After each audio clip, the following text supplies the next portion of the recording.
She was young, he realized. The part of him that had been raised on a world without rejuvenation technology mentally classing Captain Falcone as a teenager. Even knowing she was 29, almost 30, it was hard to escape the emotional reaction to her apparent age. He knew there were midshipwomen on Lightning who looked about the same age, and indeed were the same age, but they certainly didn't have pretensions to command. He kept his face under strict control as Captain Falcone stepped onto the deck, then saluted the flag painted on the bulkhead. By tradition, he couldn't formally greet her until after she had made her salute. He drew in a breath as she turned to face him. She was pretty, he had to admit. Too pretty to be quite natural.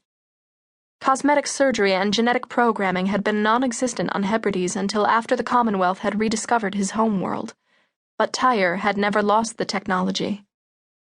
His captain looked like a perfectly proportioned young woman, attractive enough to set hormones raging throughout the ship. Even her uniform was perfectly tailored to draw attention to her beauty. He had to call on all his years of discipline to remember that she was his captain as well as a fellow officer. And if that doesn't prove that the Commonwealth is decadent, he thought sourly, what will? She lifted her elegant eyebrows. Permission to come aboard? Permission granted, he said, and then saluted. I'm Commander McElney, your XO. Thank you, she said, returning his salute and then extending her hand for him to shake. I'm Captain Falcone. William nodded as he shook her hand.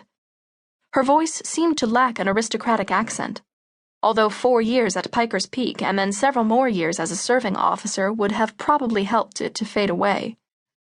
And her salute was perfect, something that really shouldn't have been a surprise.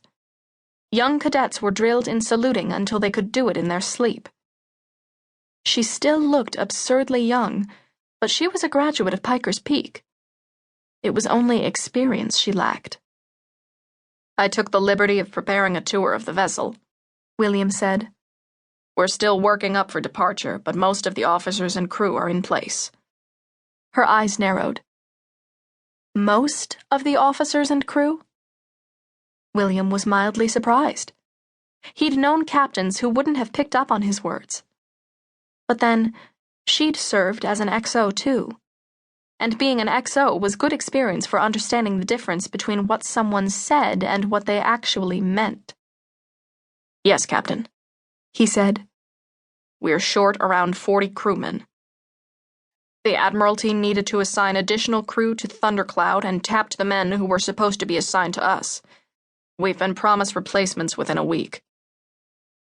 Failing that, we might have to draft some of the yard dogs, Captain Falcone said. She didn't sound as though she was joking. Overall, Commander, what is our status? William smiled.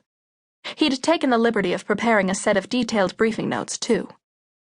We ran full-power tests last week, then replaced several components and ran the tests again, he said.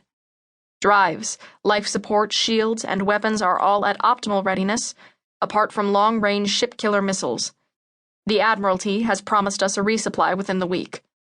Overall, we're at roughly 90% readiness right now. I expect we will meet our scheduled departure date. Unless they choose to move it forward, Captain Falcone said. Yes, Captain, William said. He'd been expecting a message telling him precisely that for several weeks, ever since Lightning had been formally commissioned into the Navy.